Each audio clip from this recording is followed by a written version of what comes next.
Assalamualaikum warahmatullahi wabarakatuh. Perkenalkan, nama saya Jeffrey Aminullah dari program studi Teknologi Informasi semester 2.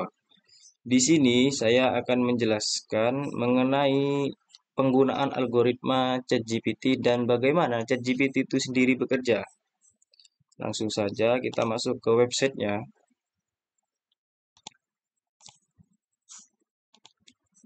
Ini dia. ChatGPT adalah aplikasi berbasis web yang menggunakan teknologi AI untuk memberikan interaksi dan respon otomatis kepada pengguna melalui chat atau percakapan. ChatGPT adalah salah satu aplikasi artificial intelligence, lebih tepatnya di bidang natural language processing, yang di dalamnya memanfaatkan pre-trained generative large language model atau GPT. Ini merupakan suatu model artificial intelligence yang awalnya dibangun dari data unsupervised atau bisa dibilang data yang dikumpulkan dari berbagai media. Kurang lebihnya seperti itu yang saya pahami dari data unsupervised. Di sini menjelaskan bahwa salah satu teknik dalam artificial intelligence adalah machine learning, yang mana jika kita membangun suatu model AI dengan machine learning, maka kita juga harus menyediakan data.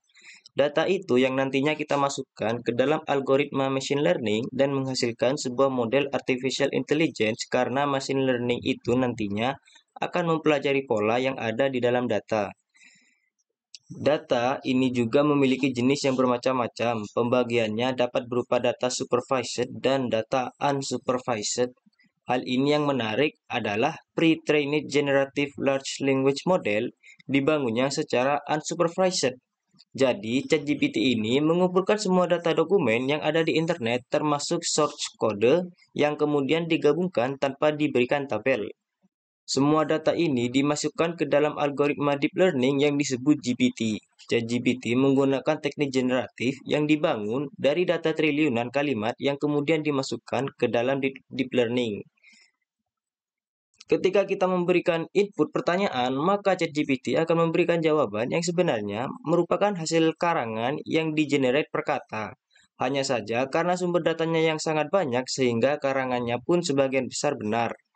Jadi kesimpulannya di sini itu, ChatGPT sebenarnya itu tersusun dari triliunan data yang di-generate per kalimat, dan itu masuk ke dalam algoritma machine learning, yang dimana nanti kalau kita itu menginputkan suatu pertanyaan, nanti akan dicari di dalam triliunan data itu yang mana sebenarnya itu triliunan data itu yang sangat bermacam-macam, dan pasti sebagian besar itu benar, karena data yang dikumpulkan itu berbagai macam-macam, seperti entah itu ekonomi, budaya, politik, dan lain-lain.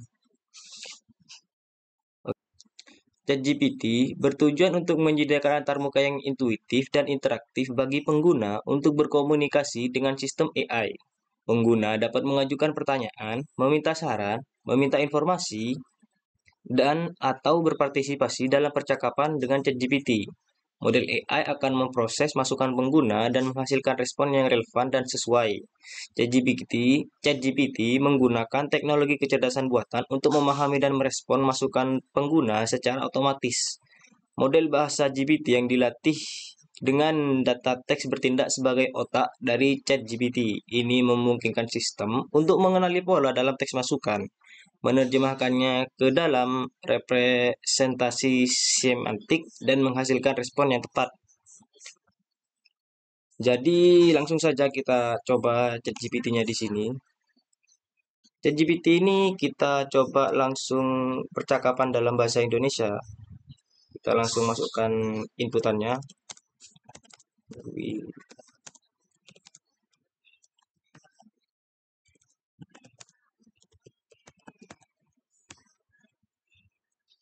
Nah, di sini sudah muncul bahwa ChatGPT itu dapat berbincang-bincang dengan kita dengan berbagai macam bahasa.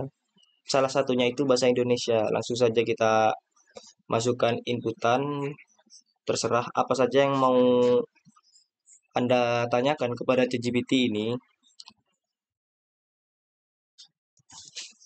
buatkan saya skrip link YouTube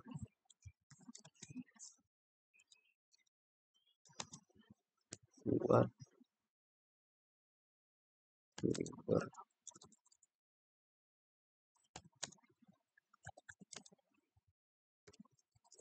saya subscribe.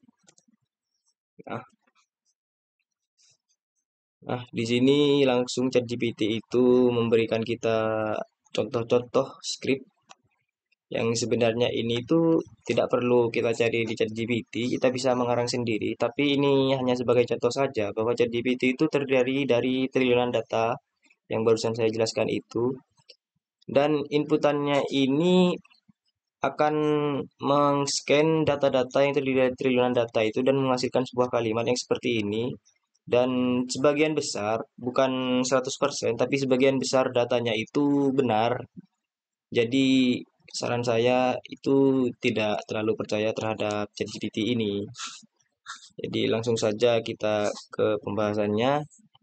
Nah, model bahasa GPT dilatih pada berbagai jenis data teks, termasuk percakapan manusia, artikel berita, dan sumber teks lainnya. Model ini juga diperbaharui secara berkala dengan menggunakan teknik pembelajaran lanjutan seperti fine tuning untuk meningkatkan kualitas respon dan memperluas pengetahuannya. Penggunaan AI dalam ChatGPT juga memiliki beberapa tantangan dan batasan. Salah satunya ialah keterbatasan pengetahuan. Meskipun model GPT memiliki pengetahuan yang luas berdasarkan data latihan, ia juga rentan terhadap kesalahan atau kekurangan pengetahuan pada topik yang lebih spesifik atau terkini. Jadi ChatGPT itu tidak selamanya benar, semisal ada suatu berita yang terbaru, sangat-sangat baru itu ChatGPT biasanya tidak dapat memberikan jawaban yang responsif atau jawaban yang benar gitu. Dan keterbatasan yang kedua ialah kecenderungan bias. Model GPT dapat merefleksikan bias yang ada dalam data latihan dan menghasilkan respon yang tidak adil atau tidak sesuai dalam beberapa kasus. Contohnya yang seperti tadi itu, kasus-kasus yang terkini. Dan keterbatasan yang ketiga ialah kesalahan interpretasi. Terkadang model AI dapat salah menginterpretasikan atau tidak sepenuhnya memahami masukan pengguna, mengakibatkan respon yang tidak relevan atau salah. Jadi inputan yang kita masukkan dalam ChatGPT itu biasanya bisa salah direspon oleh ChatGPT karena ini belum 100% benar ChatGPT ini begitu. Kesimpulannya di sini ialah penggunaan kecerdasan buatan dalam ChatGPT telah membuka pintu menuju pengalaman chat yang lebih interaktif dan responsif. Kemampuan model bahasa GPT untuk memahami dan merespon masukan pengguna secara otomatis memberikan nilai tambahan yang signifikan dalam pengembangan aplikasi chat berbasis web. Meskipun ada tantangan dan batasan tertentu, penggunaan AI dalam ChatGPT terus ditingkatkan dan memiliki potensi yang besar untuk meningkatkan interaksi manusia dengan sistem cerdas. Sekian penjelasan dari saya, kurang lebihnya mohon maaf. Wassalamualaikum warahmatullahi wabarakatuh.